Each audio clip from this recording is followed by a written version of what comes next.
Lo pueden bajar de una página, buscan The Field en internet y aparece acá para descargar. The Field y P-Plane, que lo vamos a usar más adelante, son dos opciones. Corre, ven acá el The Field Jar y de P-Plane Jar.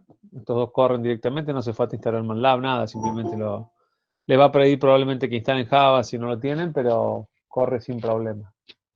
Y es un programita de cálculo numérico que nos simplifica un poco la vida. Digamos, lo podemos hacer en MATLAB, pero acá está todo hecho automático, más cómodo para usar. Eso es lo que usamos en general. Así que después lo buscan si lo quieren y se lo bajan. Es re chiquitito y fácil de usar, así que el que lo quiera lo puede usar.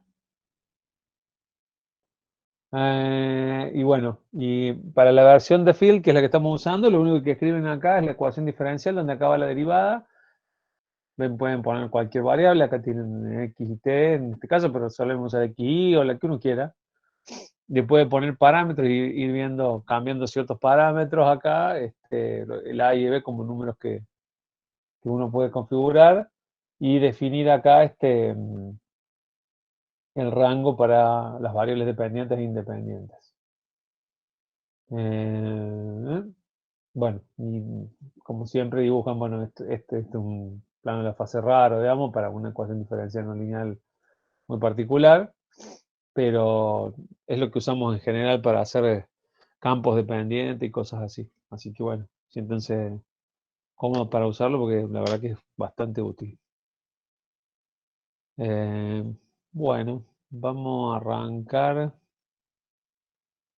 por aquí. Vamos a empezar con la... ¿Alguien tiene alguna duda, algo que quiera preguntar ahora antes de arrancar? O si no,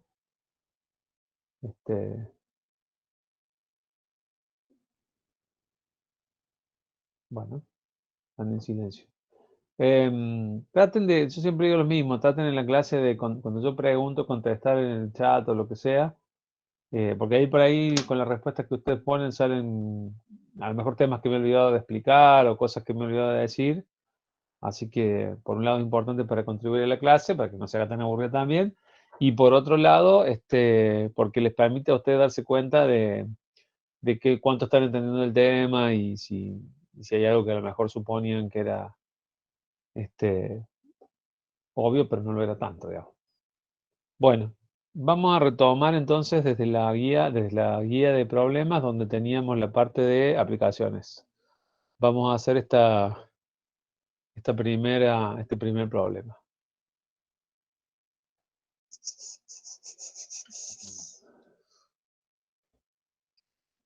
No, lo pega al medio. Siempre lo mismo. Acá. Bueno, el problema 10 dice, la ecuación y cuadrado igual a c por x define una familia de parábolas. A, encontrar una ecuación diferencial para la familia. B, encontrar una ecuación diferencial para las trayectorias ortogonales y resolver. Y C, graficar varios miembros de la familia el mismo conjunto de ejes. Así que vamos por eso. Por aquí. Bien. Bueno, es un problemita parecido a los que ya hemos visto, digamos. Lo que tenemos acá es realmente un conjunto de soluciones, ¿no? Nosotros acá tenemos y cuadrado igual a... Espera. Y cuadrado igual a c por x. Estas son las soluciones de una ecuación, de ecuación diferencial que desconocemos. Entonces lo que queremos hacer es encontrar una ecuación diferencial derivada de y respecto de x igual a f de xy, para la cual esta familia de soluciones la satisfaga, ¿no? Si reemplazarla acá, hacer la derivada, sea lo mismo que poner f de x de este lado. Entonces, vamos a hacer como hacíamos a lo mejor en otros problemas.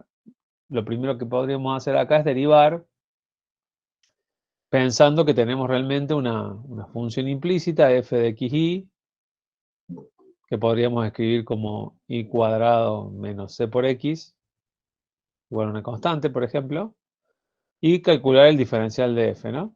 Esto lo hemos hecho ya, así que por eso voy rápido en esta parte. ¿Eso qué sería? La derivada de f respecto de x por el diferencial de x más la derivada de f respecto de y por el diferencial de y, ¿no? Bueno, y como tengo una constante, acá pondría un 0.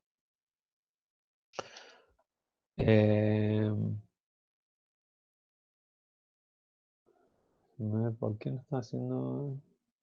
Ah, eso. Por eso era. Así. Bueno, si yo tomo esta expresión y la derivo respecto de x, obtengo que la derivada... Acá cuando uno piensa de esta forma, o la piensa la f como una función de x y, supone que x e y son dos variables independientes. Entonces, si hago la derivada de y cuadrado menos c por x respecto de x, me va a quedar que la derivada de y cuadrado respecto de x es 0. Y la derivada de menos c por x es menos c. Y aparecerá el diferencial de x. Luego vamos a hacer la derivada de f respecto de y. La de f es esto, entonces ahora yo digo, bueno, la derivada de y cuadrado respecto de y vale 2y. Y la derivada de menos c, de x, c por x respecto de y vale 0. Así que acá voy a poner diferencial de y. Con eso escrito así, lo que podemos escribir entonces es, podríamos ahora, bueno, esto igual a 0, ¿no? Podríamos ahora tratar de despejar, si podría pasar este del lado derecho. Voy a escribir todo varias veces porque entonces así no les quedan, si lo muevo con la selección del cursor, después no les queda escrito en el documento, así que para que quede escrito lo voy a dejar. Y pongo acá C diferencial de X, y luego, ¿qué podría hacer? Pasar el 2y a dividiendo y el diferencial de X a dividiendo. Entonces me va a quedar que la derivada de Y respecto de X, como un poquito más arriba, es igual a C sobre 2y, siempre y cuando y sea distinto de 0, ¿no? Si no, no puedo pasar eso dividiendo. Porque ya ahí perdimos una solución o un conjunto de soluciones. De todas formas, esto que está acá no es, ¿cómo se llama? No es una ecuación diferencial, son muchas, ¿no? Parecería ser que para cada c que yo ponga acá de la solución, para cada solución tengo una ecuación diferencial diferente. Entonces, lo que yo necesito en realidad es encontrar una única ecuación diferencial con la que me tendría que sacar esta c de encima. Entonces, lo que puedo hacer es copiar esto,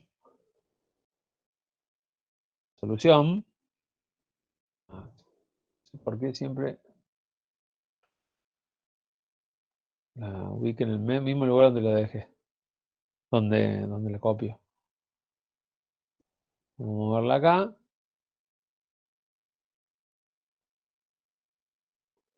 Y acá lo que yo podría hacer entonces es despejar C, ¿no? Podría decir que, bueno, que C es lo mismo que y cuadrado sobre x.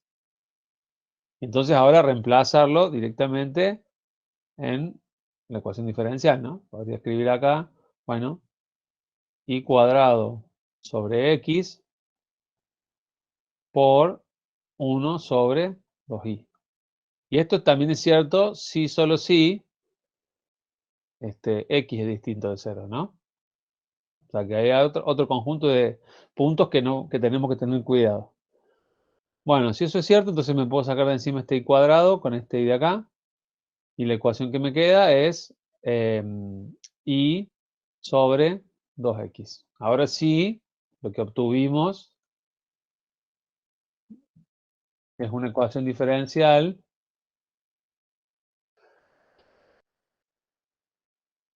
Opa, quería que tuviera nada dentro. A ver, sigue dibujando un... Sí, creo que se puede sacar de acá. Ahí está. Esta ecuación diferencial así escrita no depende de ninguna constante. Es realmente la ecuación diferencial para la cual la solución es la que hemos encontrado acá, ¿no? Y cuadrado igual a c por x. Bueno, entonces ya cumplimos con el inciso A que nos pedía del problema encontrar una ecuación diferencial para la familia. Lo que podríamos hacer es ver un poquito si tiene sentido estas soluciones con la ecuación diferencial que encontramos. Es decir, si estas soluciones, si puedo de alguna manera ver o relacionar esta solución con esta ecuación diferencial. Y para eso podemos usar el programita este, el de field. Así que lo que podríamos hacer es escribir la ecuación diferencial, pondríamos acá y, la derivada de y respecto de x, y de este lado pondríamos la ecuación, ¿no? Y dividido 2 dividido x. Y le tenemos que decir que la variable independiente es x. ¿De acuerdo? Acá tendríamos que la derivada de y respecto de x es igual a y dividido 2 dividido x. Y vamos a dibujar el plano de las fases entre, pongamos, qué sé yo, 4, 4 menos 4 y 4. ¿No? Y lo que nos quedó es esto, ¿no? Ahora lo que siempre tiene esto seteado acá un tiempo que nos hace esperar. Si vemos las soluciones, ya van a ver por qué la solución ahí pasó de un lado para el otro.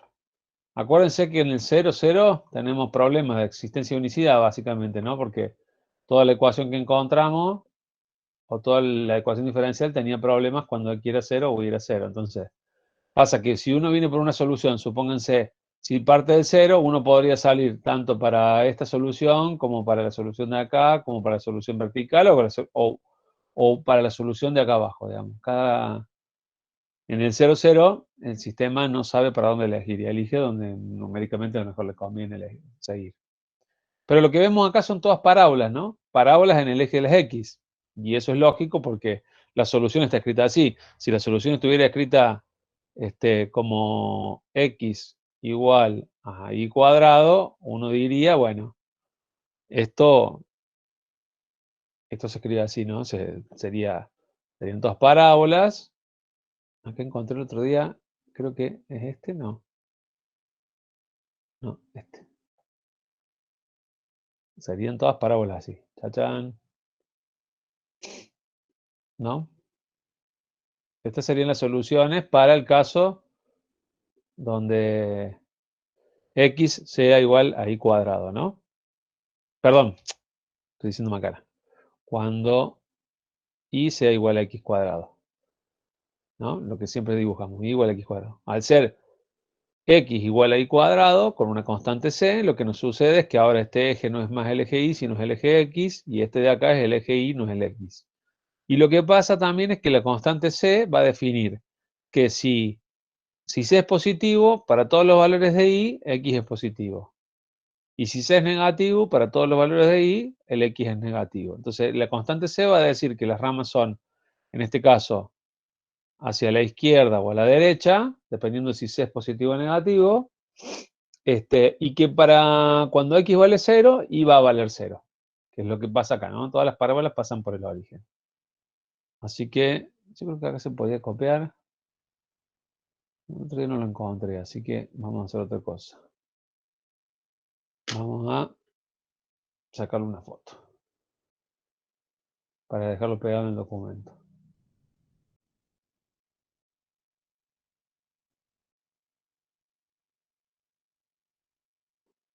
Listo. Lo cerramos de acá y lo vamos a poner por acá para que nos quede.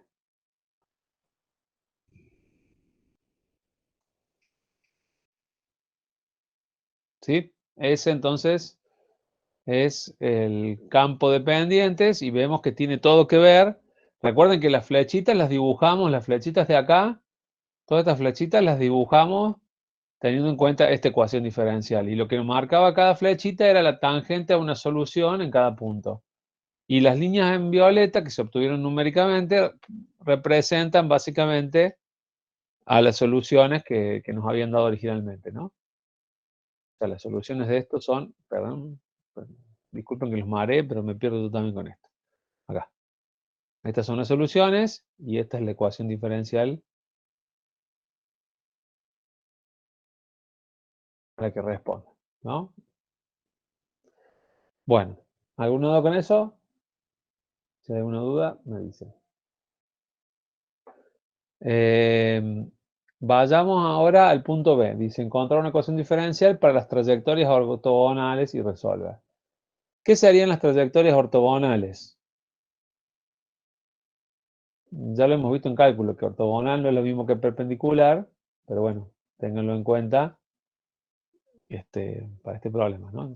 Trayectorias ortogonales entonces son, o deberían ser, trayectorias que, pónganse que nosotros tenemos una solución o qué sé yo.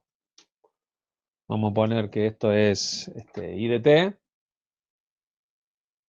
las soluciones que encontramos, ¿no? Son cuadráticas, pero no importa. I de x, vamos a poner. Estas son las I de x que encontramos. Vamos a ponerle I1 de x, acá está la variable, el eje x, acá está el eje y. Las trayectorias ortogonales serían algún conjunto de trayectorias que atraviesan o que en cada punto, esta es una, ¿no? Podré escribir, qué sé yo, a lo mejor hay dos o tres, todas parecidas, como nos pasa en la cuadrática. Todas las I1 son así. En cada punto puede existir un conjunto de soluciones que sean ortogonales, es decir, que cuando atraviesen a las soluciones que ya tenemos, lo hagan de manera perpendicular. Es decir, cuando hacemos suma acá, estas serían las otras soluciones que buscamos. Hay dos. Estas, cuando se atraviesan o se cruzan con las I1, lo hacen de manera tal de que sus tangentes están a 90 grados. Eso significa encontrar trayectorias ortogonales, ¿no? Trayectorias tales que cuando se cruzan entre sí las dos trayectorias, la I1 y la I2, forman entre las tangentes de cada una 90 grados. ¿De acuerdo? Ahora el problema es cómo formular, si ese es el concepto, me parece que más o menos se entiende. La pregunta es cómo formular una cuestión matemática o con una serie de expresiones matemáticas que nos permitan encontrar eso. Y lo que vamos a decir es lo siguiente. Nosotros vamos a decir que una línea cualquiera, digamos, que pueda dibujar yo en el espacio, tiene una pendiente M. Vamos a decir que cualquier línea tiene una pendiente M. Entonces, una trayectoria ortogonal a ella la vamos a dibujar así. Vamos a decir que podemos poner, creo que se puede cambiar el color. No, así, roja. Bien, y esta la vamos a dejar azul. Vamos a decir que si esas dos se cruzan, esta otra de acá, la roja, ¿cómo es la pendiente respecto de la pendiente que ya encontramos? O sea, vamos a poner esta M1 y esta le vamos a llamar M2, o sea, el ángulo de inclinación. Fíjense, supónganse que a ver, vamos a poner un esquema acá. Supónganse que la línea azul tiene pendiente 45 grados. O sea, podemos suponer, si decimos que M1, vamos a poner en grados, ¿no? Pero si M1 tiene 45 grados, vamos a poner acá para 45 grados, M1 vale 1, ¿de acuerdo? ¿Qué ángulo debería tener M2? Si M1 es 45 grados, M2 debería ser entonces el equivalente a menos 45 grados, ¿no? 45 grados para abajo, si quiere. Y eso sería que pendiente, menos 1. Así que en principio parecería que la relación entre M1 y M2 es que M1 y M2, si son rectas ortogonales, ambas son de signo opuesto. Ahora, si suponemos, por ejemplo, que estamos en 0 grados, es decir, que estamos hablando de una recta horizontal. La pendiente es 0, ¿no? Porque cuando cambia X no cambia Y. ¿Cuál sería la pendiente de M2 para 0 grados? Si la pendiente de la línea M1 es 0 grados, está horizontal, la M2 tendría que estar vertical, ¿no? O sea que serían, si quieren, menos 90 grados. ¿Y eso qué pendiente es?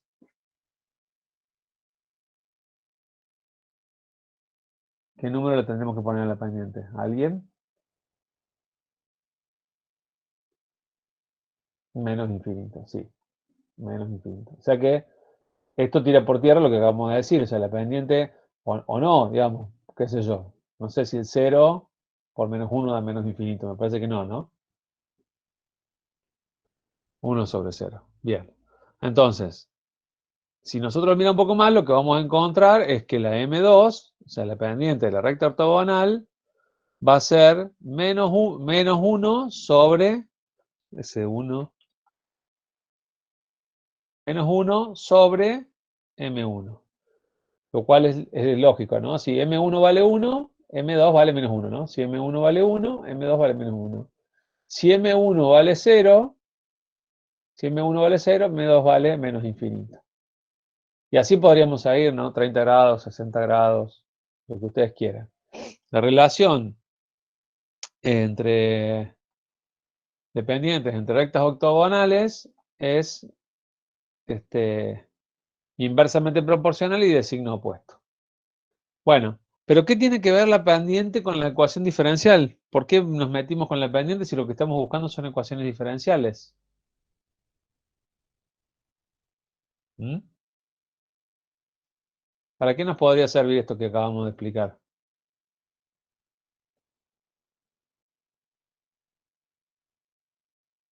Bueno,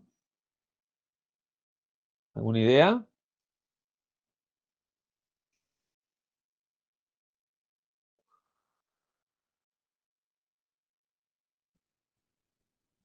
¿Nadie? Ni idea.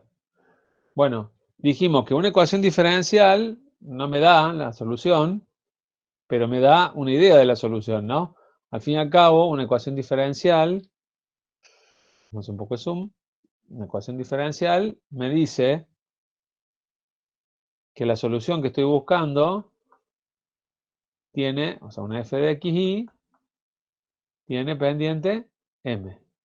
Lo que me daba la ecuación diferencial era la pendiente en cada punto de la solución. Es decir, si yo tengo acá una y1, lo que voy a obtener es la pendiente m1. Lo que me está diciendo es que para que la y1 de x que voy a encontrar como solución acá,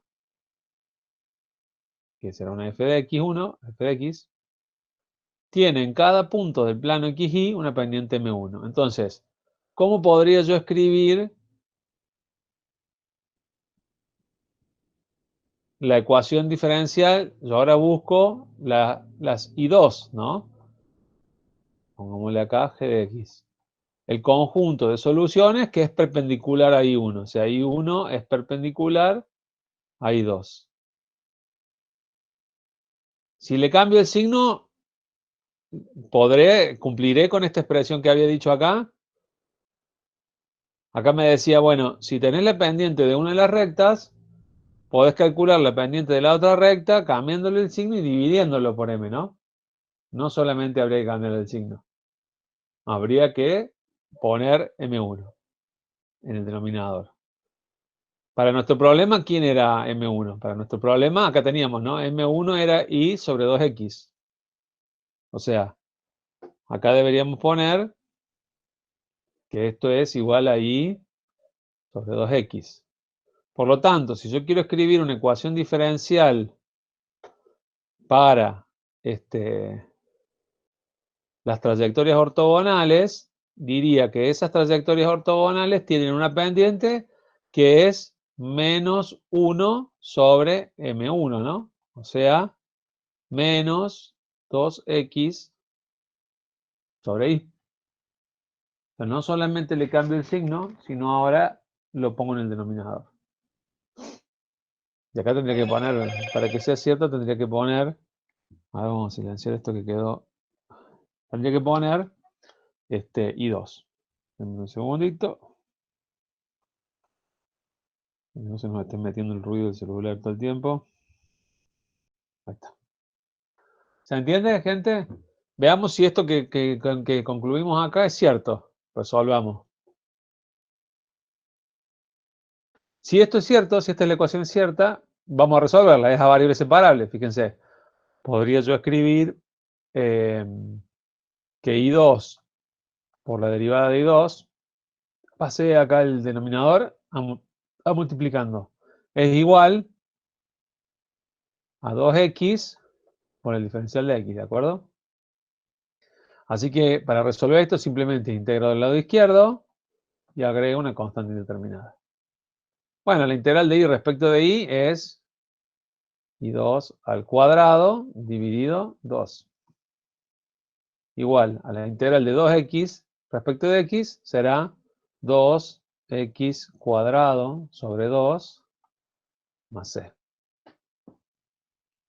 ¿Qué más puedo hacer? Bueno, puedo multiplicar por 2 para que me quede, y puedo multiplicar por 2 y pasar este término restando. Y sub 2 al cuadrado menos 2x al cuadrado es igual a c. C no me importa porque es una constante, que le multiplique por 2 me sigue dando una constante. Y esta expresión que obtuvimos acá es la expresión de qué cosa. ¿Qué figura forma esta cosa acá? Y cuadrado menos 2x cuadrado igual a c.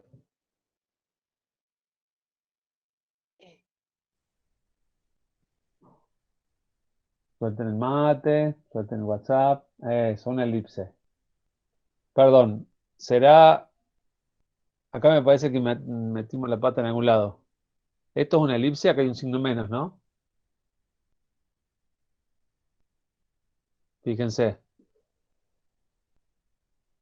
Esto no es una. Si acá hubiera un 1, uno diría que es una. Claro, metimos la pata acá. Yo me olvidé de transcribir este signo menos que está acá. Este menos de acá lo debería haber puesto acá. O si quieren lo pongo acá, es lo mismo. Lo puedo poner acá. Y entonces puedo pasar este para aquel lado y me va a quedar acá un más, ¿no? Ahora sí es una elipse. Ahí el signo menos no lo habíamos arrastrado. Bueno, pero veamos si esto es coincidente de nuevo con la ecuación diferencial que escribimos. De nuevo nos volvemos al de field. Vamos al de field acá. Y escribimos que la ecuación diferencial, ¿cuál es? Esta de acá, ¿no?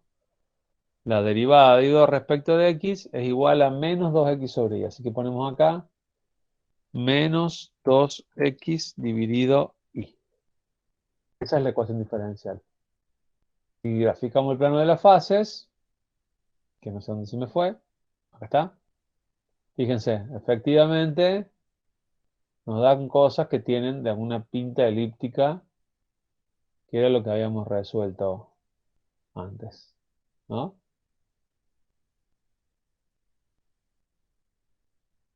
¿Sí? Entonces, bueno, quiere decir que hemos resuelto bien la ecuación diferencial, por lo menos las cosas nos dan coherentes. Vamos a pegar eso acá, para que nos quede.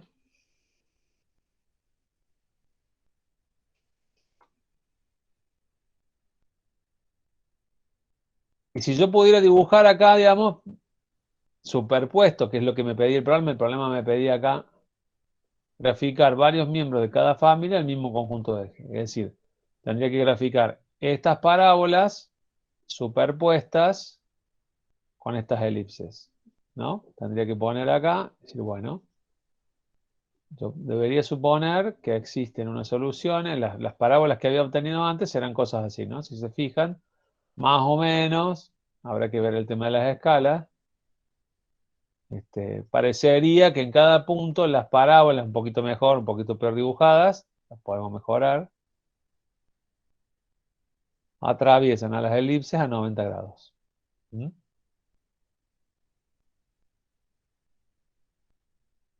Nada más que no puedo hacer eso en el depth field de una sola vez. No puedo poner dos ecuaciones diferenciales y poner las soluciones de ambas al mismo tiempo. ¿Estamos de acuerdo? Y con eso ya encontramos entonces, eh, partimos de la solución de una ecuación diferencial, y cuadrado igual a c por x, que tenemos acá.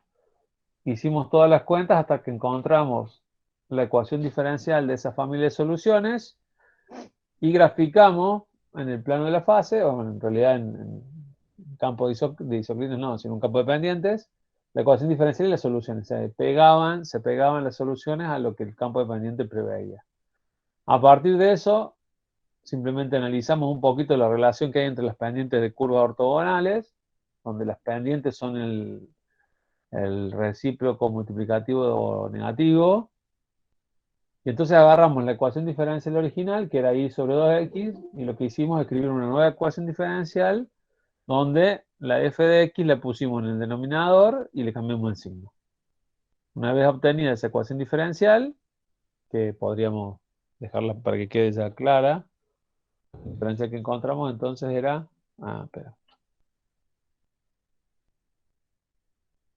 tiene esto y tiene esto.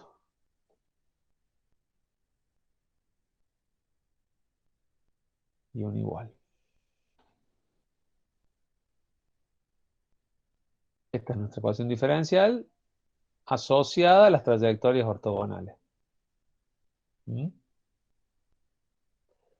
Con esa nueva ecuación diferencial, la resolvimos por separación de variables y llegamos a la familia de soluciones que nos dieron todas elipses. Así que otra vez usando el programa, graficamos el campo dependiente y las soluciones que parecen coincidir y luego tratamos de hacer alguna curva sobrescrita de las soluciones anteriores. Con lo cual, más o menos los resultados cierran como debería. ¿Alguna duda, gente? ¿O pasamos al siguiente problema?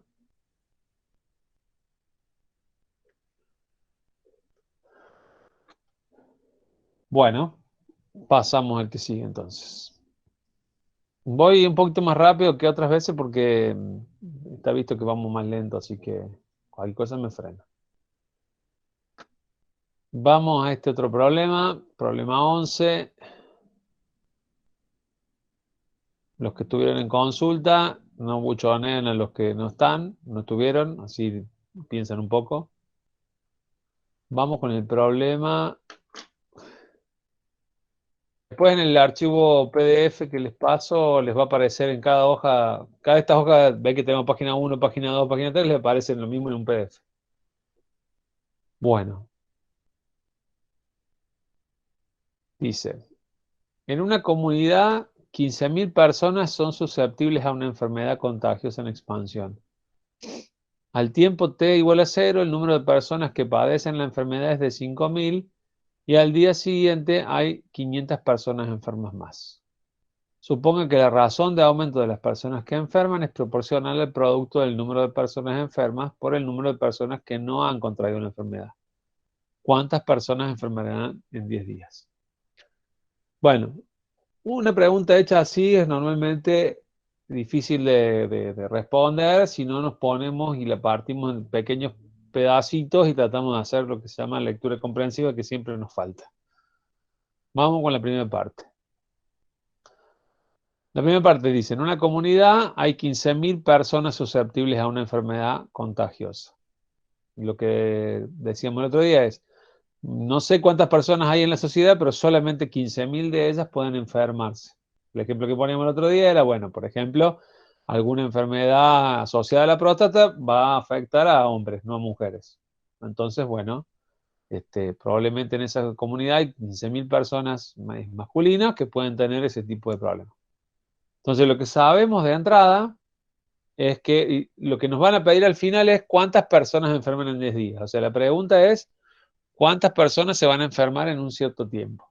Así que lo que necesitamos de alguna manera dibujar, aunque vamos a tener que resolver o ver qué pasa en el tiempo, es, por un lado, vamos a tener que dibujar la cantidad de personas, probablemente en el eje de las y en el eje de las X probablemente tengamos que dibujar el tiempo.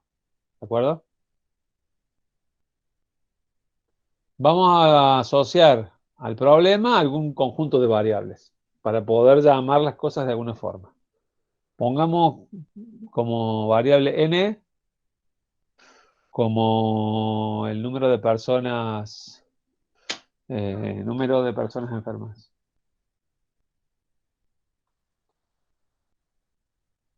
Pónganse que tenemos así, ¿no? Número de personas enfermas. Voy a hacer un poquito más grande esto. Lo vamos a llamar n. Y bueno, y n claramente es una función del tiempo, ¿no? Porque cambia con el tiempo. Acá pongamos t. O sea que acá vamos a medir n del tiempo. Entonces dice, en una persona hay 15.000 en una comunidad hay 15.000 personas que son susceptibles de una enfermedad contagiosa en expansión. Sea lo que sea que resolvamos, va a tener como máximo un techo, ¿no? O sea, el máximo que vamos a poner, vamos a poder poner acá de personas enfermas va a ser 15.000 personas, ¿de acuerdo? No va a haber más de 15.000 personas porque no se pueden enfermar más. Puede haber menos, pero no más. O sea que este techo serán 15.000 personas. Cual sea la solución que encontremos, tiene que estar metida acá adentro. ¿De acuerdo? Pensando que no existen personas negativas, ¿no? Negativas en el sentido del conteo de personas, no de la actitud. Eh, la otra cosa que nos dicen es, al tiempo t igual a 0, el número de personas que padecen la enfermedad es de 5.000. ¿Eso cómo lo podríamos escribir? ¿Cómo traducimos ese dato a un dato que podamos usar en nuestro problema? Como una condición inicial. O sea que tendríamos que decir, el número de personas que padecen la enfermedad en tiempo cero es 5.000. Así que tendremos que escribir acá que n en 0 vale 5.000. ¿De acuerdo? Y al día siguiente hay 500 personas enfermas más. Acá cuando uno habla del día siguiente tiene que definir en qué unidades va a medir el tiempo. Lo podría definir en términos de horas. Podría poner n 24 y sería lo mismo que decir n día 1. No importa, porque después la ecuación diferencial, nosotros las unidades las vamos a manejar como nos parezcan. Entonces, podemos decir que en n1, en el día 1, ¿cuántas personas enfermas hay? Hay 5.500 personas, ¿no? Enfermas. Ese sería, no es una condición inicial de por sí, pero es un dato más que tenemos de los parámetros que nos dieron. Entonces, si volvemos a nosotros, podríamos escribir inclusive eso, lo podríamos dibujar acá. Pero esto es así. O sea, yo ahora podría decir, bueno, voy a cuadricular este espacio. Vamos a ver si le podemos poner esto. Que quedó en negro, por eso quedó así. Vamos a ponerlo en negro y vamos a poner así. Se ve como límite punto, sí. Poner algún tipo de escala de tiempo.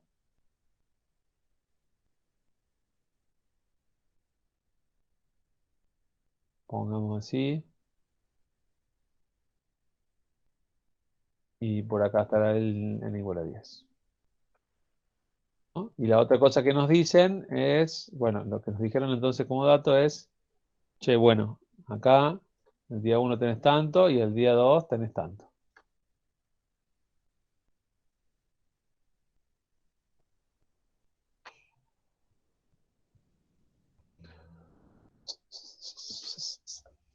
O sea, perdón, dije mal. Al día 0 tenemos 5.000 personas. ¿De acuerdo? Ese es el primer dato que me dieron. Y en el día 1 tengo 5.500 personas. ¿Sí? Este sería día 1. Este será día 2 y así sucesivamente. Y acá será día 10. La pregunta es, fíjense, del día 0 pasamos de tener 5.000 personas a tener en el día 1, en un día se infectaron 500 más. Podría decir yo que en el día 10, che, bueno, el día 1 se infectan 500, el día 2 van a ser 1.000, por lo tanto, en 10 días van a ser 5.000 personas más. O sea, 10.000 personas. Podría yo decir entonces que en el día 10 ya sé que la cuenta me va a dar 10.000 personas. ¿Por qué no?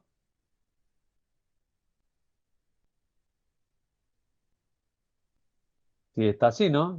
Por los segundos los datos que me dan, arranco en 5.000, 5.500 el día uno, y sigo así. ¿Por qué pronunciar como el corona? ¿Cómo saben ustedes enfermedad? Si no dijimos que era coronavirus.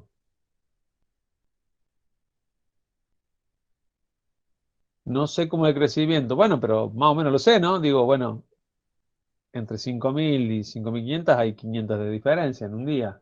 O sea, la derivada aproximada la conozco, ¿no?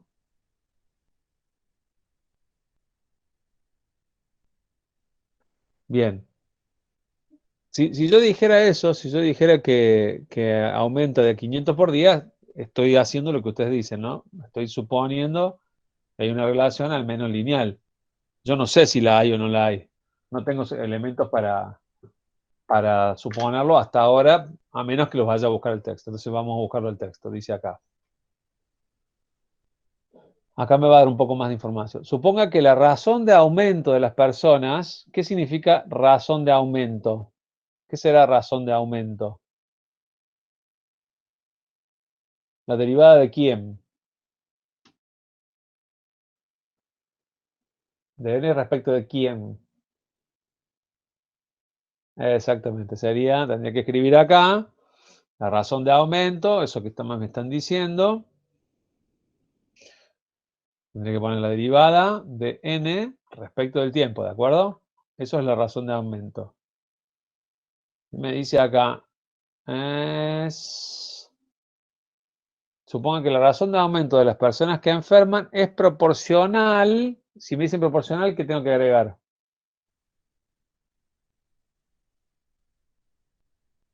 Una constante. Voy a poner acá, entonces pondré igual acá, proporcional, no es que sea constante, sino que es proporcional a algo. Proporcional al producto del número de personas enfermas. ¿Quién es el número de personas enfermas? ¿Cómo lo llamamos nosotros? N. Es proporcional al número de personas enfermas por el número de personas que no han contraído la enfermedad. ¿Cómo podemos escribir eso, no? Número de personas que no han contraído la enfermedad. 15.000 menos N. Sí, pero Javier, te vas a la solución. Vos ya me estás diciendo que la función es logarítmica. ¿Cómo sabes que es logarítmica o tangencial o senoidal o exponencial? ¿Qué parámetro te dice a vos que esa función... Ah, perdón, discúlpame, le di mal, logística. ¿Qué es una función logística?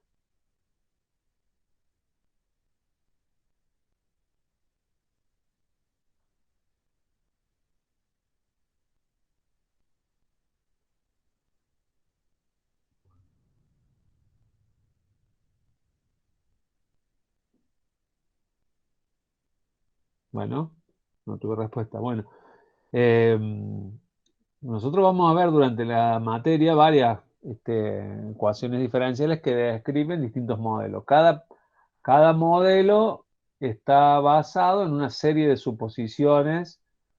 Por ejemplo, en este caso, yo no sé si este modelo considera la introducción de un medicamento o no lo considera, si considera aislamiento y cuarentena o no. No lo sé bien en realidad, no sé las vías de contagio, pero quien estudió el problema me dice, mira, por lo que nosotros vemos en la experiencia, en el mundo real, el sistema tiene que ver, fíjense, si ustedes lo miran, miremos esta ecuación a ver si tiene algún sentido desde la vida real, no solamente una ecuación. Esta ecuación me dice que la tasa de contagios va a ser proporcional a dos cosas. Proporcional al número de personas enfermas, lo cual es razonable, ¿no? Cuanto más personas enfermas hay en una población, más probable es que haya una nueva, ¿no? Porque si supónganse que hay una persona enferma caminando por el centro de Río Cuarto, se va a encontrar con un montón de personas que no están enfermas y por lo tanto las va a contagiar rápidamente. Por lo menos inicialmente, si hay una persona que está enferma y otras que no, lo más probable es que primero cambie muy rápido la relación entre las personas que están enfermas y las que no. Pero a medida que la población se va enfermando, digamos que hay un 80% de personas enfermas, que una persona enferma caminando por el centro de Río Cuarto, por ejemplo, es probable que se encuentre con muchas personas que ya están enfermas, por lo tanto no va a enfermar a una nueva, y muy raro que se encuentre con alguna que no lo esté. Entonces, a medida que el número n crece, este número, este primer término se hace muy grande, pero este segundo término se hace muy pequeño. Cada vez es más raro encontrar y contagiar uno nuevo. ¿Se entiende? Esa es la lógica que tiene esta ecuación. Primero, cuando hay muy pocas personas enfermas, este número prima. Este número, el N0, este número es muy grande. A medida que se contagian muchas personas, este número crece, pero este número decrece. ¿De acuerdo? Sí, ya sé que no, pero justamente la idea es, Javier, que la función logística que voy a decir proviene como solución de una solución de una ecuación diferencial como esta. La idea es que lleguemos a esas soluciones, y para cada caso, a veces en general, hay un conjunto de soluciones típicas para problemas típicos, ¿no? Pero no podemos partir suponiendo esos conocimientos, los tenemos que desarrollar en función de los datos que tenemos. Y los datos nos decían eso, que la razón de aumento del número de personas enfermas era proporcional al número de personas que sí estaban enfermas por el número de personas que no estaban enfermas. ¿De acuerdo? Fíjense que esto tiene soluciones, como habíamos dicho la otra vez. Si yo pongo acá, por ejemplo, n igual a 0, es una solución, ¿no? N igual a 0 es una solución, porque si n es igual a 0, el lado derecho es 0, la derivada de n respecto de t es 0, y esto se queda ahí toda la vida. Lo cual es razonable, es decir, si una población es sana y no entra ningún enfermo, nunca va a haber un enfermo nuevo, porque n medía la cantidad de personas enfermas. Entonces tiene razón en sentido del problema que estamos atacando. Y por otro lado hay otra solución más, que es n igual a 15.000. Si n vale 15.000, ¿qué sucede? Este paréntesis es 0, ¿no? Y entonces me dice la derivada de n respecto de t es 15.000. ¿Eso qué quiere decir? Que si hay 15.000 personas enfermas, no se va a enfermar ninguna más. Lo cual sabemos, ¿no? Sabemos por las premisas del problema que la cantidad de personas susceptibles eran 15.000. Así que estas dos son soluciones de esta ecuación diferencial y coinciden con el enunciado del problema. Entonces ahora lo que nos está faltando, la ecuación la tenemos, nos estaría faltando resolverla. ¿Mm? Encontrar realmente las soluciones. Por lo menos soluciones distintas de estas dos que encontramos, ¿no? Conjunto de soluciones un poquito más descriptivo de nuestro problema.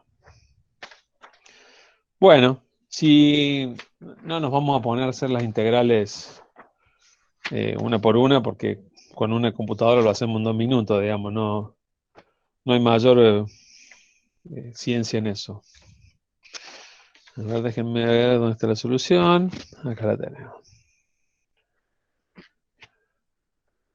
Bueno, si resolvemos esta ecuación diferencial, o sea, simplemente, fíjense que es a variables separables, ¿no? O sea, uno podría acá perfectamente escribir de acá, pasar a escribir la derivada de n, o el diferencial de n, dividido n sobre 15.000 menos n, y escribir acá k por el diferencial de t, luego integro de los dos lados, le agrego la constante y obtengo la solución. Si hago esa cuenta, o sea, si pongo acá en la integral, pongo una constante y resuelvo, lo que obtengo es que la solución me da 1 sobre 15.000 por el logaritmo natural de, esto sería n sobre 15.000 menos n,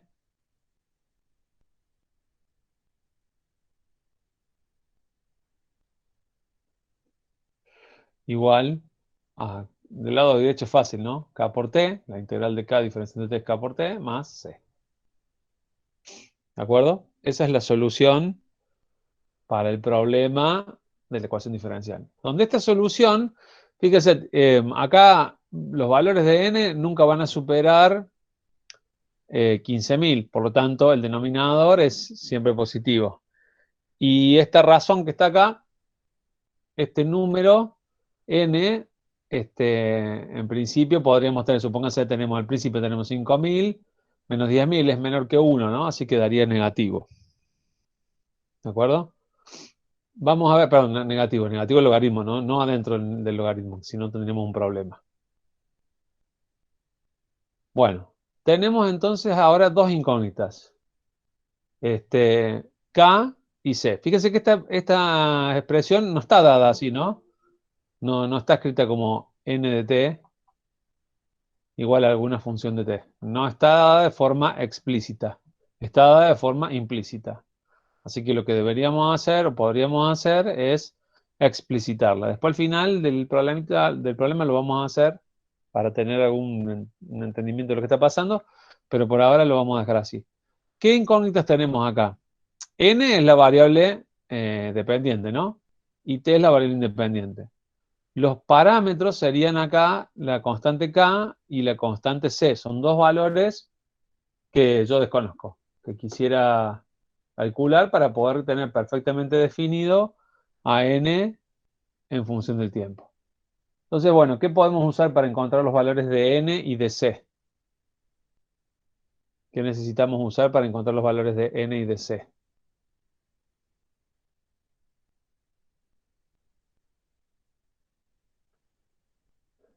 Sí, si n es 15.000, no te queda, sí quedaría un 1 en el denominador. No sé cuál sería el problema.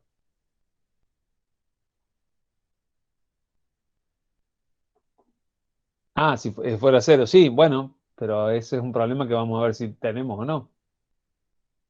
Todavía no sé si n, cuándo va a llegar a 15.000. Puede ser que nunca llegue a 15.000, que llegue a 14.999 y necesite 1.000 años más para llegar a 15.000, como lo haría una función exponencial, ¿no? Bien, podríamos usar las condiciones iniciales para encontrar los valores. ¿Qué condición inicial les parece más cómoda de usar de estas dos que tenemos acá?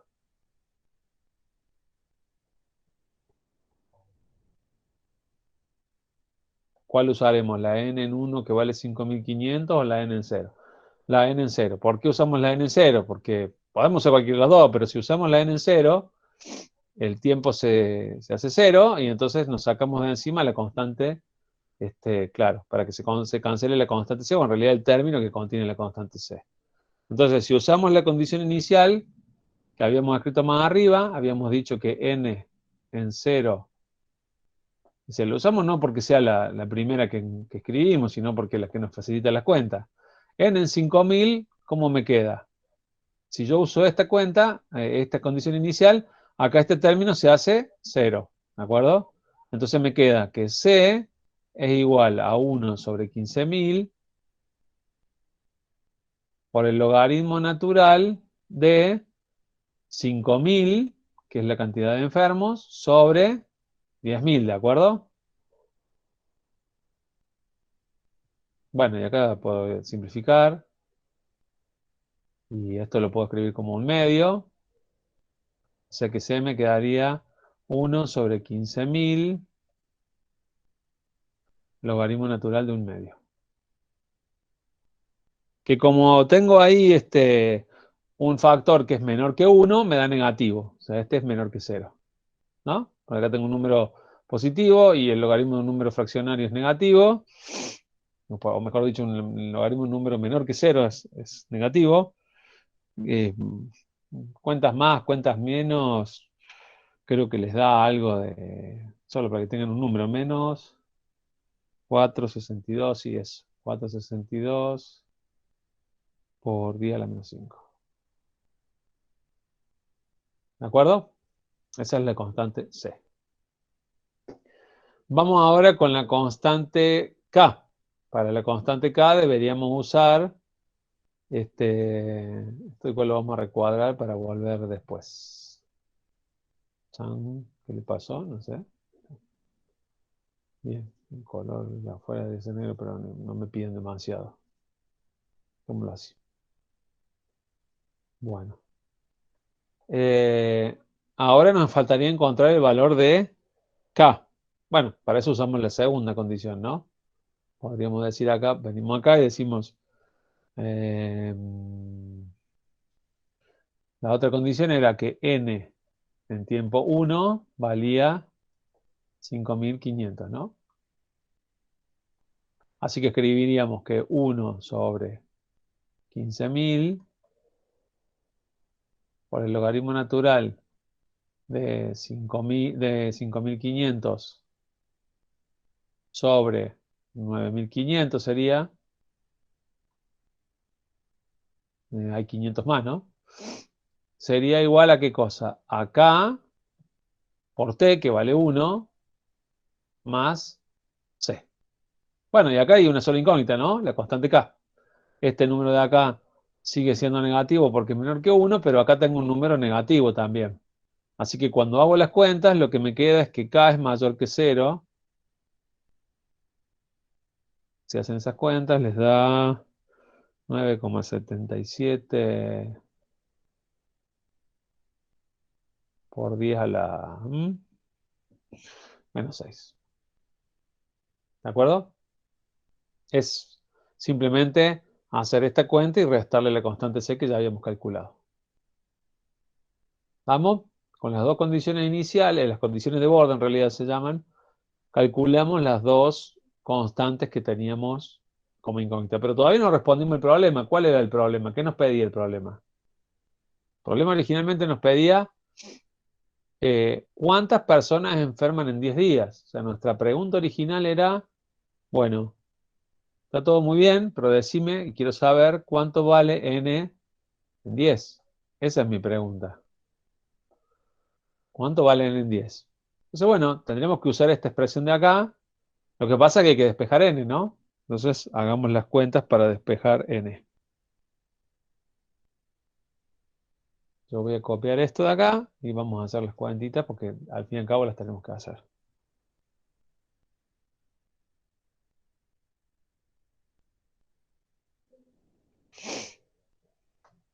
¿Alguna duda, gente, hasta acá?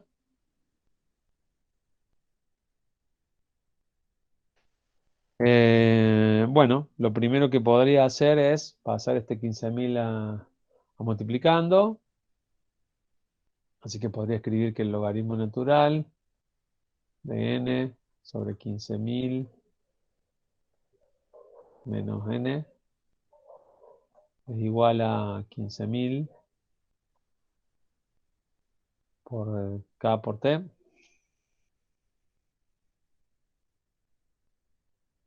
más 15.000. Todo esto lo puedo, cuando aparece 15.000 por c, lo puedo llamar una nueva c, no hace falta andar haciendo tanta cosa, pero bueno, lo vamos a arrastrar para que no se pierda. Y ahora aplicar la exponencial, ¿no? El antilogaritmo de ambos lados. De que si aplico el antilogaritmo del logaritmo, me queda de este lado n sobre 15.000 menos n. Y de este lado, ¿qué me queda? La exponencial de 15.000 por k por t porque acá sería la suma, ¿no? O sea, vamos a ponerlo para que se vea. Acá debería poner yo 15.000 por c. Pero esto a su vez se puede escribir como e a la 15.000 por k por t por e a la 15.000 por c. Y a esto también lo puedo llamar, qué sé yo, otra c. Es lo mismo, ¿no? Y todavía no despejé n. Así que vamos a seguir. Eh, Supongamos que llamamos a este término constante c. Pongámosle acá, qué sé yo, c2 para distinguirla. Ponemos acá n es igual a 15.000 menos n por c2 por e a la 15.000 k por t. ¿De acuerdo? Y ahora podría pasar este n por c2 por e a la 15.000 sumando de aquel lado. Y me quedaría n más n por c2 por e a la 15.000 k por t tiene que ser igual a 15.000 por c2 por e a la 15.000 K por T. Y si sigo despejando, lo que podría hacer es sacar factor común n acá, ¿no? ¿No? Podría escribir acá, n es igual a 1 más C2 por E a la 15.000 K por T, que sería esto de acá. Y arriba 15.000 C2 por E a la 15.000 K por T. Y ahí llegué a la expresión que yo buscaba, ¿no? A una n de t. Está claro acá que yo K lo conozco, C2 lo puedo calcular, acuérdense acá, lo teníamos acá. C2 era E a la 15.000 por C y se lo conozco. O sea que poniendo acá un t igual a 10, puedo calcular n. ¿De acuerdo? Y si hacemos eso, nuestra solución entonces es esta. La n de t que buscábamos. Lo único que nos falta es decir ahora, bueno, n en 10, ¿cuánto vale? Yo pongo acá entonces 10 y lo uso los resultados que encontré antes. N en 10, tengo el dato por acá, me da 13.447,73. O sea, 13.447 personas y alguna persona que tiene las dos piernas, un brazo y medio torso con virus. Más o menos. ¿De acuerdo, gente? Fíjense, vamos a ver un poquito si esta expresión tiene sentido. Y volvemos sobre la pregunta que alguien hizo, ¿qué pasa si tenemos 15.000? Bueno, realmente, si nosotros podríamos pensar qué pasa si nadie viene a introducir ningún medicamento. ¿Qué es lo que esperaríamos en una población así? Esperaríamos que en algún momento los 15.000 estuvieran enfermos, ¿no? Pero fíjense, eso en realidad va a suceder realmente, o no va a suceder nunca, cuando t sea infinito. Es decir, cuando t va al infinito o tiende a infinito, ¿qué sucede? Cuando t tiende a infinito, esto lo vamos a mover más arriba para que nos permita hacer cuentas. Cuando tiende a infinito tengo en el numerador algo que se va a infinito, ¿no? Porque k es positivo. Y en el denominador también algo que se va al infinito, porque es el mismo término sumado 1. Así que en el infinito, esto es el límite, digamos, el límite. Cuando t tiende a infinito de n de t, nos está dando indeterminado, ¿no?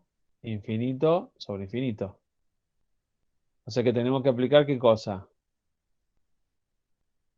L'Hopital para poder hacer la cuenta, ¿no? ¿Y eso qué nos da acá? Nos va a dar la derivada de esto, que será, bueno, para que es media larga. Vamos a dibujarlo un poco. Opa. Vamos a hacer uso de las herramientas que tenemos.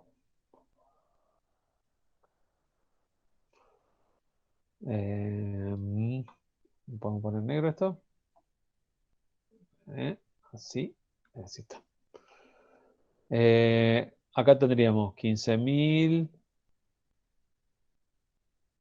C2 por lo que está acá, 15.000 C2, por la derivada de esto, que sería 15.000 por K por E a la 15.000 por K por T. Eso en el numerador. Y en el denominador tengo la derivada de una suma, la derivada del primero que es 0, más la derivada del segundo, que será C2 por la derivada de E a la 15.000 K por T, ¿no? Que es otra vez 15.000 por K por E a la 15.000 K por T. Bueno, y así como está, puedo cancelar este 15.000K con este 15.000K, este C2 con este C2 y este exponencial con este exponencial. O sea que el resultado de esto es 15.000, ¿no? Lo que estamos diciendo es, vamos a tener 15.000 enfermos solo cuando el tiempo sea infinito. O sea que realmente no es un problema el que me preguntaban más arriba, ¿qué pasa si en esta ecuación n vale 15.000, ¿no? Tengo un 0. Bueno, está claro que el modelo ahí tiene sus límites, no llegamos ahí, ¿no? Si no se ve ahí, lo podríamos haber visto acá, fíjense. Yo tenía esta ecuación, pero para ir de esta ecuación acá, ¿qué debería haber escrito? Debería haber escrito que esta ecuación diferencial es cierta si y solo si n es distinto de 0, porque aparece en el denominador, acá, y n también es distinto de 15.000, porque también aparece en el denominador. O sea, yo para que esta ecuación diferencial, escrita de esta forma, sea representativa de esta otra, lo puedo hacer siempre y cuando estas cosas se cumplan, ¿no? N no puede valer 0 y n no puede valer 15.000. Para los fines del problema no hay drama, porque estamos pensando en un problema de gente, de una población que se infecta, así que n igual a 0 no es un problema para nosotros. Y n igual a 15.000 serían todos enfermos, lo cual va a pasar quizás en un tiempo demasiado largo, ¿no? No sé si en la vida real pasa, digamos, pensar en una población donde sea el momento que sea, uno va a ver y no hay nadie infectado, no me parece si es algo real, si el modelo tiene sus límites, no va a decir, no va a describir exactamente la vida real en todos los casos, ¿no? ¿Alguna duda, gente, con este problema? Si no, pasamos al que sigue. ¿Se entendió? Bueno, no, profe, no se entendió. Bien. Ah, sí, profe, ¿hay problema entonces? No, tampoco. Ah, sí se entendió. Bien. Vamos con el problema, vamos a saltar directamente el problema este de los tanquecitos, que es quizá el que más les complica la vida, siendo que uno de los más simples, pero en general tenemos problemas con eso, no sé por qué.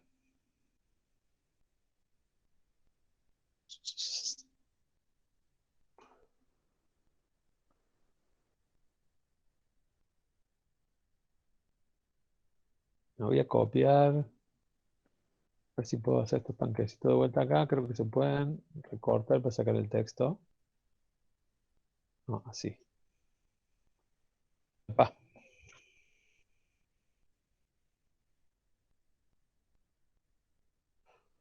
estoy jugando con el, por él. Ahí está. Bueno, nuestro problema es así. Tenemos dos tanques. Vamos a leer el texto. Considere la cascada de dos tanques que se muestran en la figura, ¿no? Acá tenemos un tanque que podríamos llamar tanque 1, un tanque que se llama tanque, podemos llamar tanque 2, donde ingresan y egresan fluidos de cada uno. Dice el problema. Inicialmente los volúmenes de salmuera que contienen el tanque 1 y 2 son 100 galones y 200 galones respectivamente.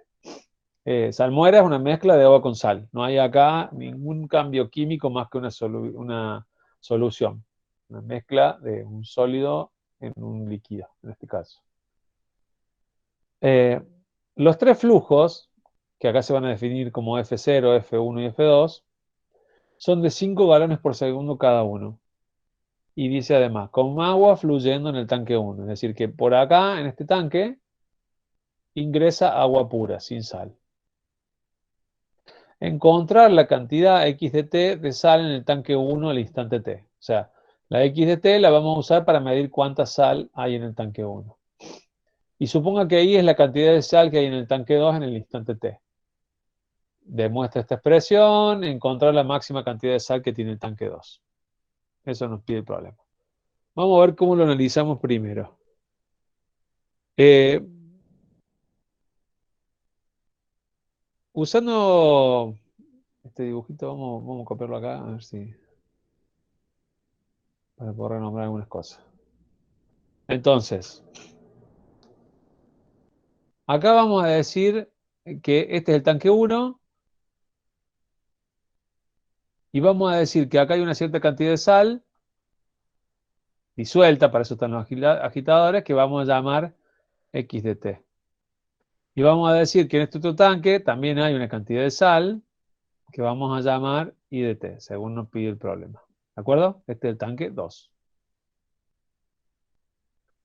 Lo que nos está diciendo, bueno, el sistema es, che, miren, la cantidad de sal en el tiempo cambia, ¿no? Y es lógico, ¿no? Si hubiera sal acá y acá está entrando agua pura y acá está saliendo agua con sal, quiere decir que si yo vengo dentro de mucho tiempo, este tanque debería tener solo agua, ¿no? Porque si continuamente le agregué agua y le fui sacando sal, básicamente en algún momento se va a quedar sin sal.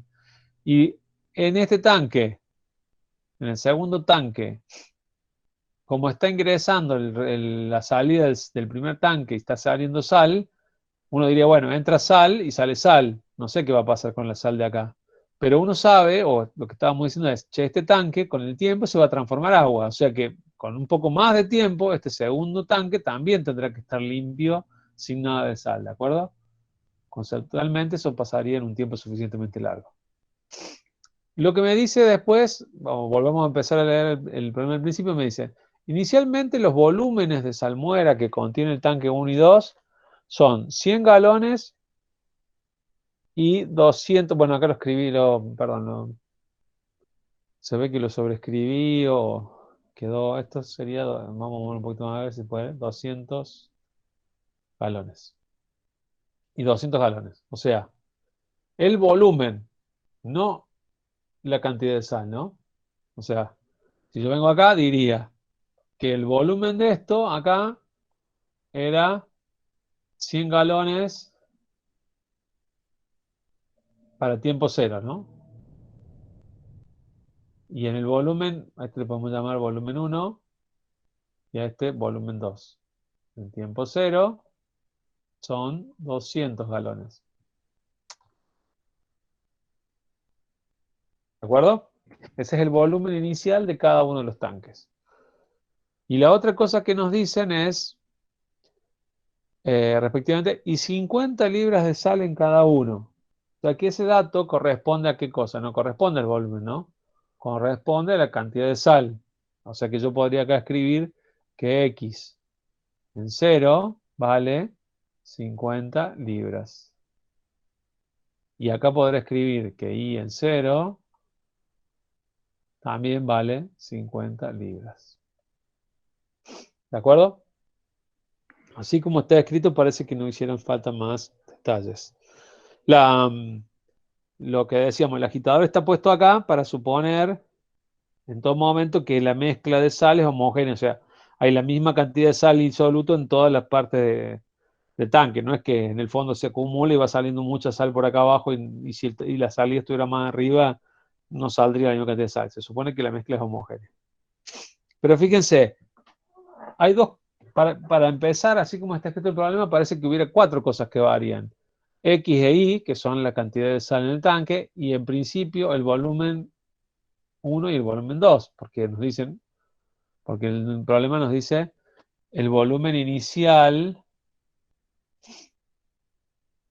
inicialmente los volúmenes de salmuera son 100 y 200. O sea, podríamos pensar o sospechar que los volúmenes cambian con el tiempo. Entonces vamos a tener que hacer en este problema resolver dos problemas a la vez. Un problema que es un balance de masa y otro problema que es un balance de volumen, ¿no? Supónganse que acá decimos, bueno, acá estamos metiendo 3 baldes de salmuera de agua, 3 baldes de agua, y sacando 3 baldes a la vez. No importa si el balde está lleno a tope, supongamos, ¿no? No importa si el balde tiene agua sola o agua con sal.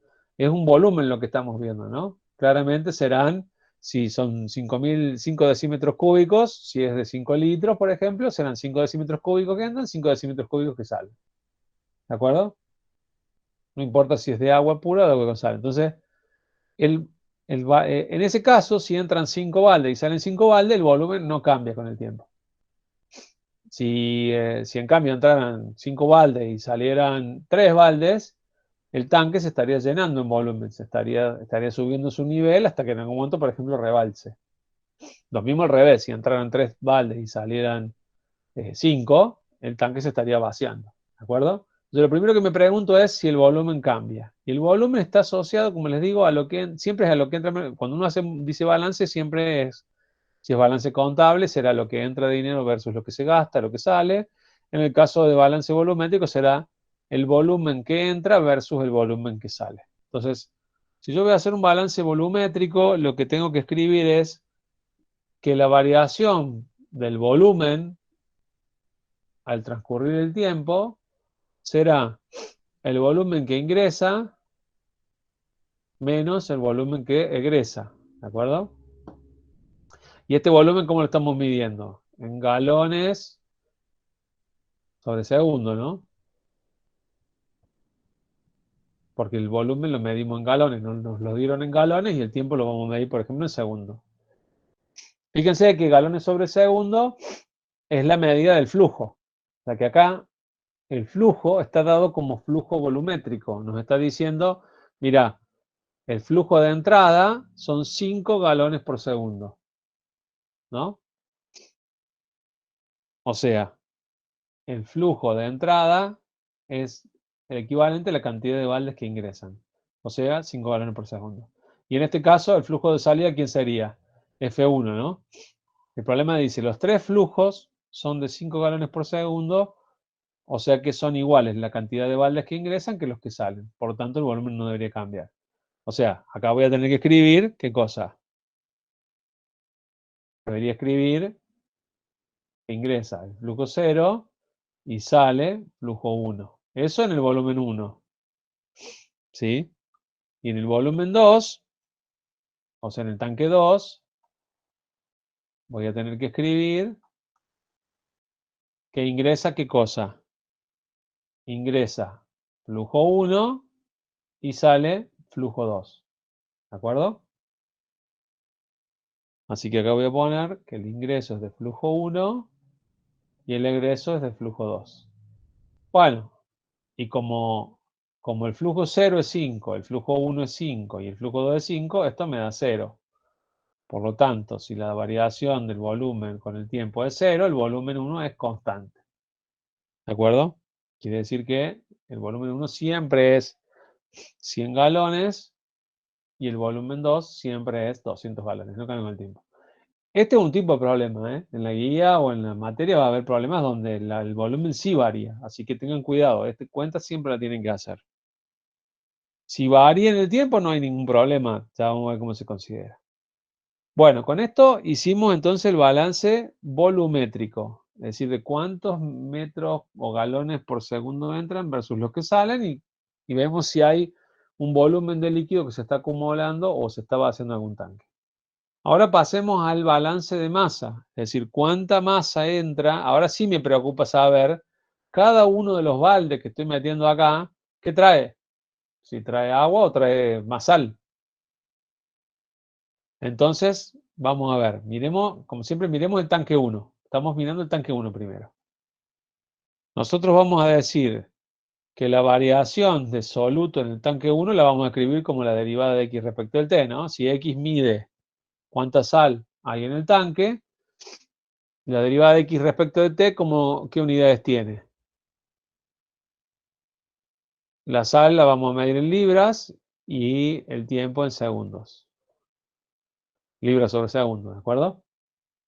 Siempre en física y en general en procesos físicos el análisis dimensional nos permite saber si las cuentas que estamos haciendo tienen a pie y cabeza en el sentido del problema que estamos resolviendo o no. Acá pasa lo mismo, ¿no? El balance será lo que entra menos lo que sale. Pero la pregunta es, ¿qué es lo que entra? ¿Cuánto entra? Ya sé que entran 0 de sal, ¿no? Porque entra agua pura. Pero ¿cómo podría escribir eso? Vamos a escribir mejor lo que sale. ¿Qué es lo que está saliendo del tanque 1? Para que nos demos cuenta. Del tanque 1 está saliendo un flujo 1 que lleva consigo la cantidad de sal X dividido este volumen, ¿no? Porque no saca X. Yo no podría decir, bueno, por acá sale X. Porque X sería la cantidad de sal que hay en el tanque. No sale toda la sal por segundo del tanque, ¿no? Sale una parte. Entonces ahí entra en juego lo que llamamos concentración, donde la concentración para nuestro caso es la cantidad de sal. Nosotros vamos a hablar de concentración eh, la concentración C,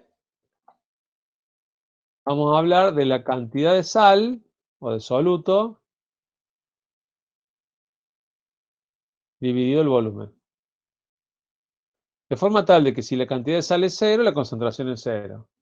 Y si la cantidad de sal es 1000 sobre volumen 100, entonces la concentración será 10. ¿De acuerdo?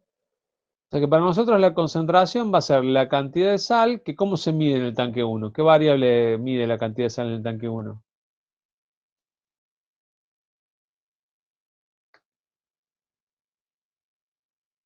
¿Algún valiente? X. Y abajo, ¿qué pondré? El volumen, ¿no? Acá es donde yo les digo que a veces puede ser que acá la B1 sea del tiempo. En este caso no lo es, pero podría ser que la B1 sea del tiempo. Entonces, ¿esto quién sería? C1, ¿no? La concentración del flujo de salida. Para nuestro problema es la concentración, esta, la C1. ¿Y la C2 cómo la podríamos escribir acá? C2 sería la concentración del tacho 2. ¿Cómo la podemos escribir?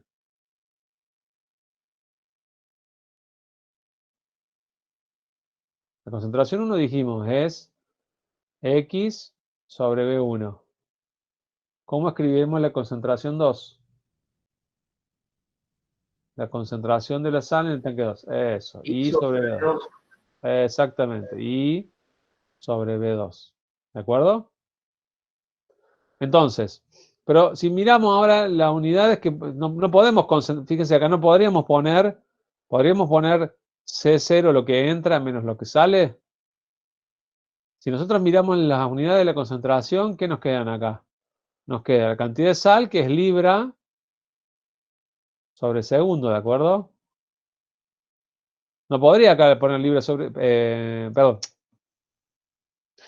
libra sobre galón,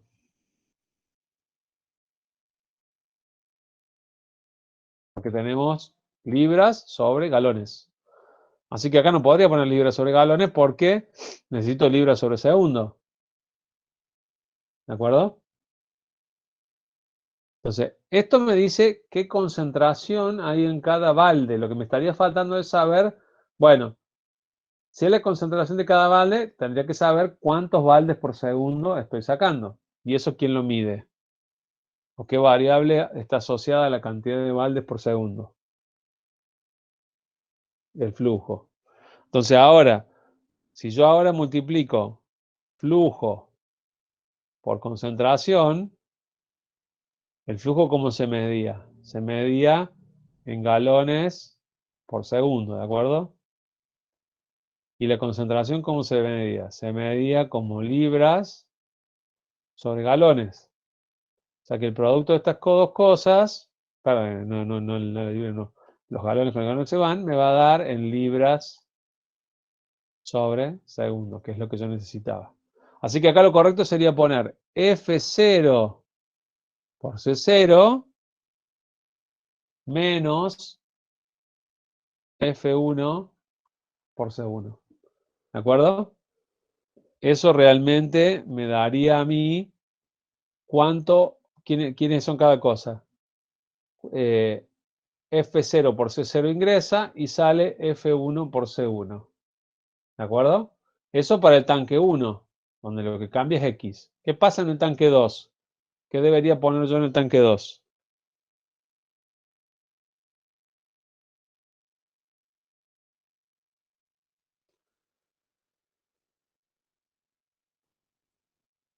Acá tendré que hacer las cuentas, ¿no? También para el tanque 2. ¿Qué variable mide? Muy bien.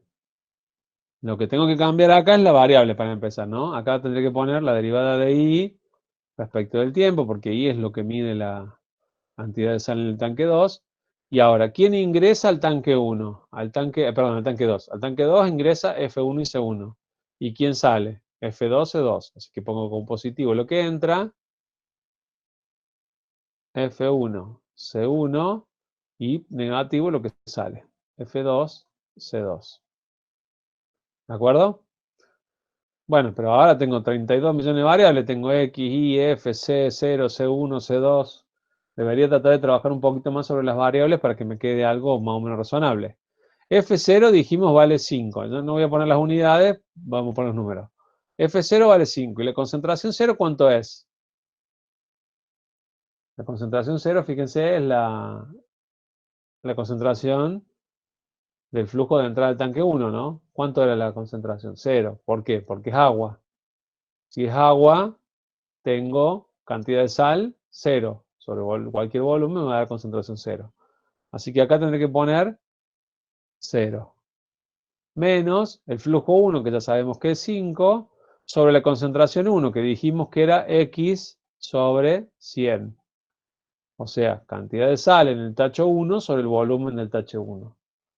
Y en esta otra ecuación, ¿qué ingresa? Ingresa F1, que vale 5, C1, que vale X sobre 100, menos el flujo 2, que vale 5, por C2. ¿Quién es C2? La concentración en el tacho 2. ¿Y la concentración en el tacho 2 quién es? La cantidad de sal en el tacho 2 sobre el volumen del tacho 2. ¿Quién mide la cantidad de sal del tacho 2? La variable I. ¿Y cuánto es el volumen del tacho 2? 200 galones. O sea que si lo pasamos en limpio, vamos a pasarlo en limpio, a mí me quedan estas dos ecuaciones, me van a quedar escritas así, menos 5x sobre 100, y la derivada de I respecto de t es igual a 5 sobre 100 por x menos 5 sobre 100 por y. Y ahora estoy un poquito más contento, pero no tanto. ¿Por qué? Porque aparecen, fíjense, por lo menos dos ecuaciones y tres variables, ¿no? Aparece x, y t. Tres variables y dos ecuaciones. Y esto que tenemos acá es un sistema de ecuaciones, ¿no? Y se le llama sistema porque una ecuación diferencial depende de la otra. ¿Qué quiero decir con eso? Si nosotros miramos la segunda ecuación, si miramos esta, está claro que no la podemos resolver porque desconocemos cuánto vale x. Sí, acá gracias. 5.000 sobre 200. ¿De acuerdo? Desconocemos x. Por lo tanto, esta ecuación no se puede resolver hasta tanto no conozcamos x. Sin embargo, tenemos suerte. Esta ecuación depende solo de x, ¿no? Pero lo que quiero que entiendan es que tenemos un sistema de ecuaciones en el sentido de que lo que pasa en una ecuación diferencial afecta a la otra. ¿De acuerdo? Más adelante, en una guía más adelante, vamos a resolver. Supónganse que yo ahora pongo acá, vengo acá y digo, ah, no, mira, ¿sabés lo que quiero hacer? Lo que quiero hacer es esto. Quiero agarrar este flujito de salida y volverlo a meter acá.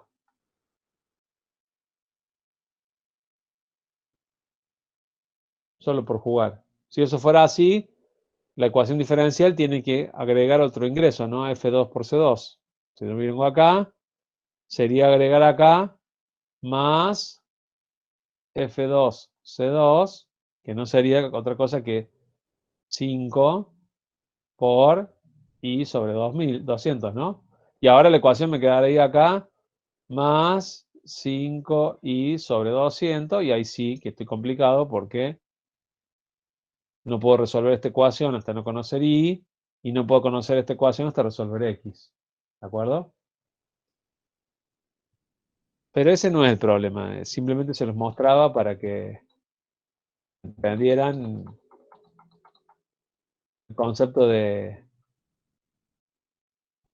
que me borra todo para que les quede bien escrito, el concepto de sistema. Ahora estamos acá. Sigue siendo un sistema, pero un poquito más fácil de resolver. La primera ecuación se puede resolver fácil, fíjense, a variables separables, ¿no? Vamos más abajo, la copio acá. Opa,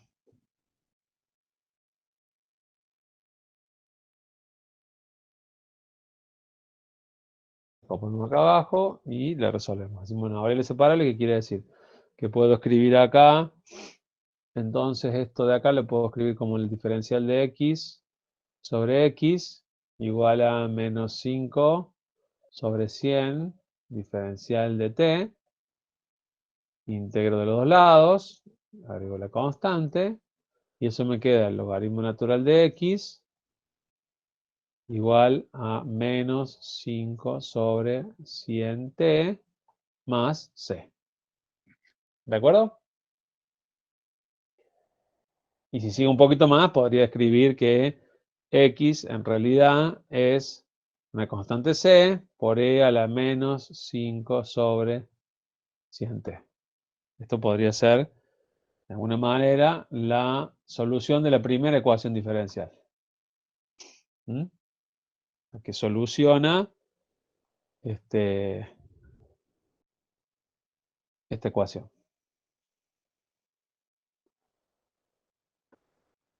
¿Cómo encontramos la constante c? Bueno, muy fácil, usando la condición inicial, ¿no? Podríamos decir que x en 0, dijimos, nos habían dado, hemos dicho, inicialmente el tacho tiene 50 libras. Así que si yo lo reemplazo acá en esta ecuación, me queda c por e a la 0, que es 1, porque el tiempo es 0, e a la 0 es 1, entonces c es igual a 50, ¿no? La solución me queda 50 por e a la menos 5 sobre 100 t. Una vez que encontré esta x, por qué no reemplazarla directamente acá en esta ecuación? Vengo acá, en esta ecuación, me la copio,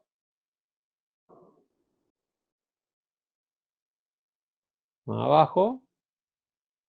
¿Y por qué no podía resolver esta ecuación? Porque desconocía la variable x, pero ahora la conozco, esto de acá, ¿no? Así que podría venir acá y decir, bueno, a ver, corramos esto de este lado, saquemos esta x desconocida, que ahora para mí es conocida, resolví recién, y la reemplazo acá.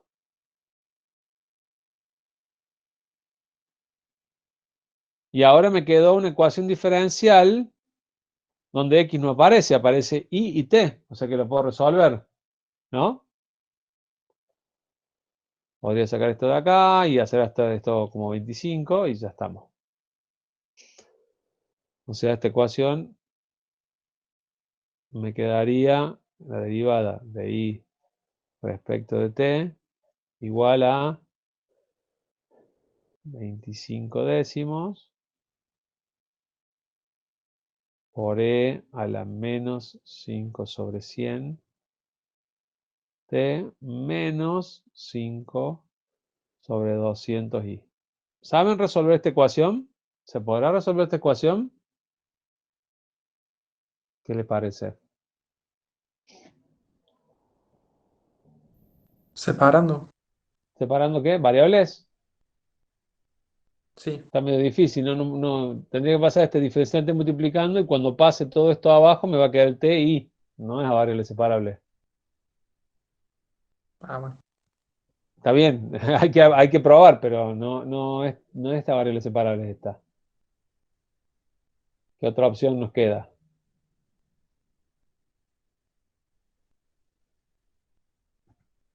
La voy a reescribir acá arriba.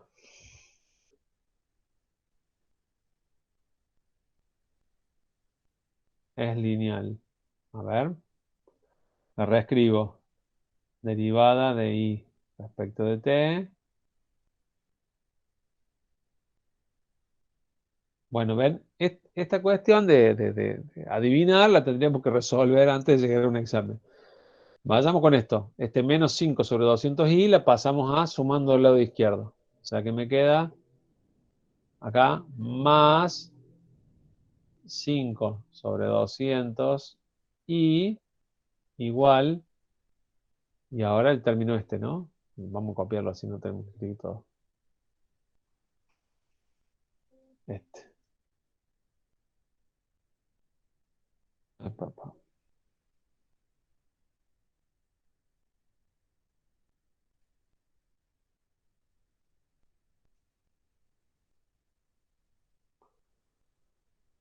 Fíjense, escrita así, Fíjense que muchas de estas cosas de identificar qué podemos hacer pasa por escribir bien, ¿no? Es muy parecido a escribir esto,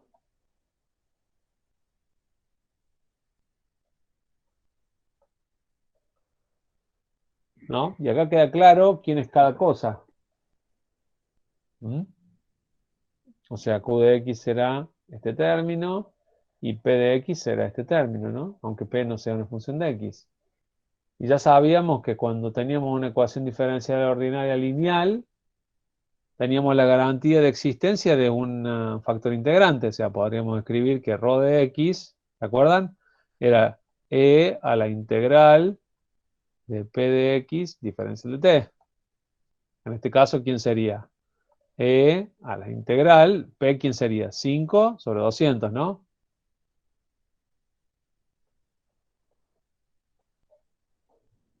¿Mm? Y eso me queda como E a la 5 sobre 200 T. Ese es el factor integrante, ρ de X. Así que, ¿qué hago con un factor integrante? Tengo que multiplicar todos los términos por el factor integrante, ¿no? ρ de X. ¿Mm? Así que, bueno, hagámoslo. Tendría que poner vamos a escribirlo en este orden. Eh, la derivada de y respecto de t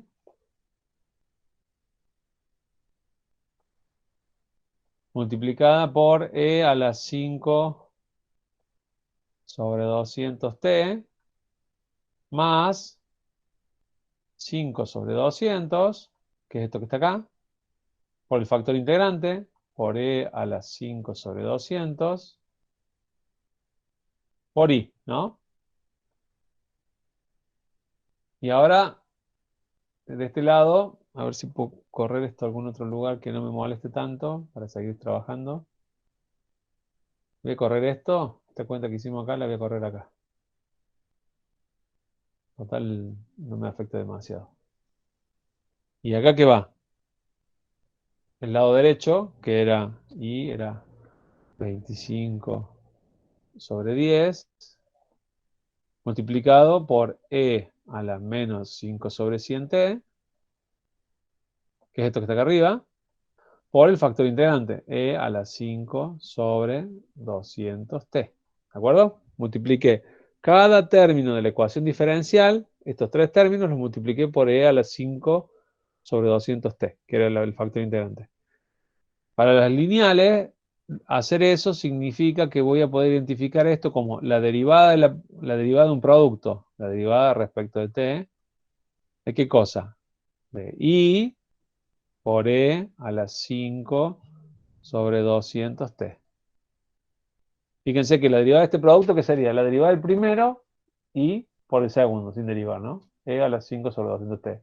Más el primero sin derivar por la derivada del segundo. La derivada del segundo, la derivada de e a la 5 sobre 200t, no es otra cosa que 5 sobre 200 por e a la 5 sobre 200t. Y de este lado, del lado derecho, ¿qué me queda? 25 sobre 10 por e, acá tendré que hacer 5 sobre 100 lo puedo escribir como 10 sobre 200, ¿no? O sea que podría escribir 5 sobre 200 menos 10 sobre 200.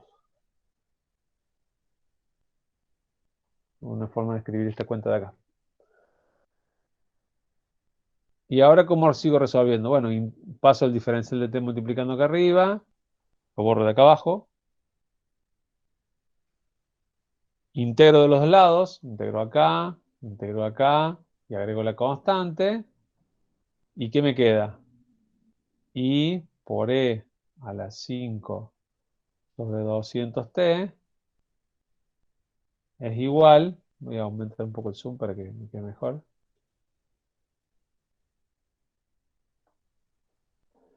Acá me quedó 5 menos 10, acá me quedó la integral de 25 sobre 10 por e a la menos 5 sobre 200t más c. Y ahora lo único que me queda es despejar la I, ¿no? Tendré que escribir acá. I igual. Pasarlo dividiendo es multiplicar por menos algo, ¿no? Menos 5 sobre 200t, que multiplica ¿qué cosa? La integral de esto, ¿no? ¿Qué sería la integral de esto? 25 sobre 10 por 200 sobre 5, negativo, por e a la menos 5 sobre 200t, más c por e a la menos 5 sobre 200t. Acá me faltó un paréntesis. Opa, así. Bueno, este 0 con este de acá. Este 5 va un 4 acá. Y 4 por 25 es 100. O sea que me queda que I es igual a 100 por E a la menos 10 sobre 200t más C por E a la menos 5 sobre 200t. ¿Mm? Esa es la solución. Pero ahí no termina el problema. Porque el problema no me pedía solo eso.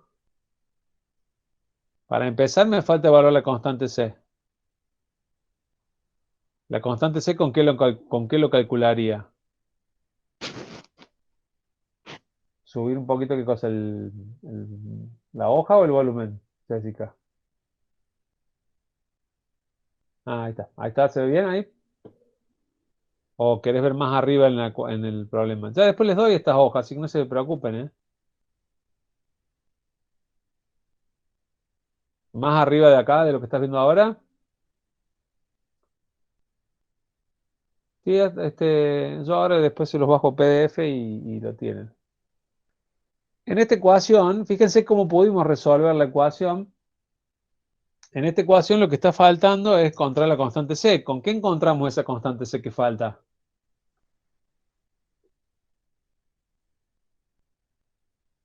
Haciendo los puntos críticos. Pero, ¿puntos críticos que me está dando una derivada? A partir de las condiciones iniciales.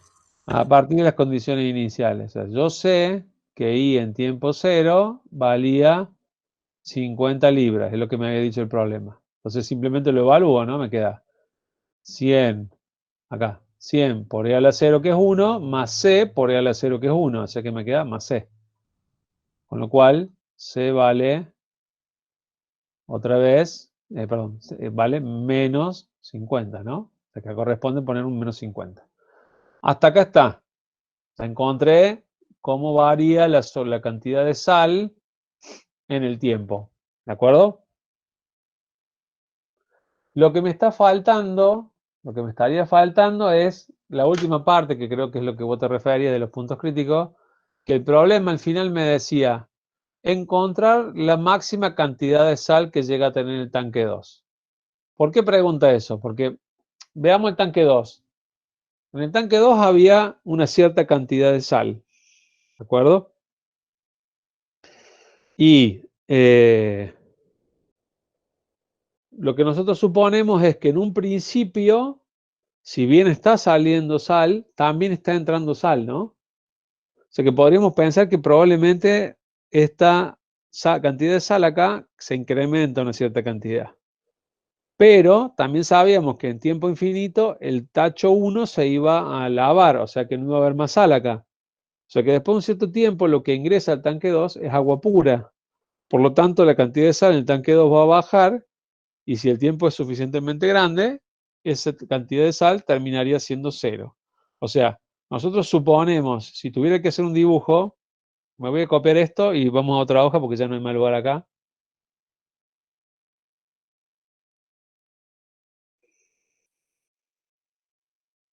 Nosotros estamos suponiendo que si tuviéramos que dibujar la cantidad de sal en cada uno de los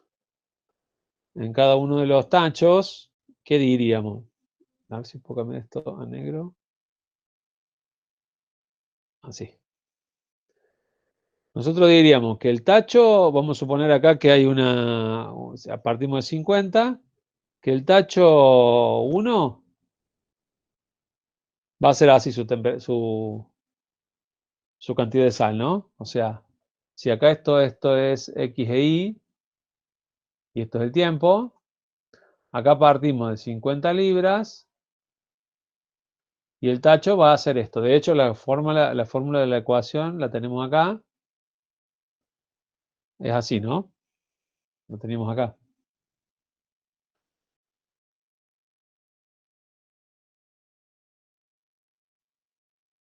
Uy, siempre que me olvido que la copie siempre donde la saco. La X de T la teníamos acá, era 50 por E a la menos 5 sobre 100T. O sea que es decayente. En tiempo cero, X vale 50 y en tiempo infinito, X vale 0. Ahora, la solución del tanque 2 o la cantidad de sal del tanque 2, dijimos, es esta ecuación de acá.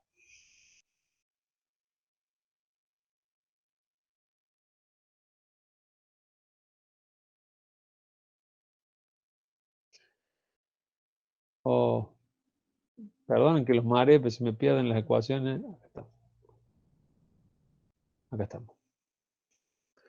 Esta es la cantidad de sal del tanque 2, donde acá lo que teníamos era una C que valía menos 50, habíamos dicho, ¿no? Acá hay dos exponenciales. Parece ser que partimos de una condición inicial donde tenemos, fíjese, tiempo cero, acá tenemos E a la 0,1, E a la 0 es 1, me queda 100 menos 50, sale de 50, del mismo punto que estábamos acá. Y puede ser que el tanque 2 o bien siempre baje su cantidad de sal, podría ser que haga así, no lo sé. Vamos a cambiar el color para distinguirlo del otro. O podría ser que haga otra cosa, que haga algo. Epa, no quería hacer eso. O que haga así, no lo sé.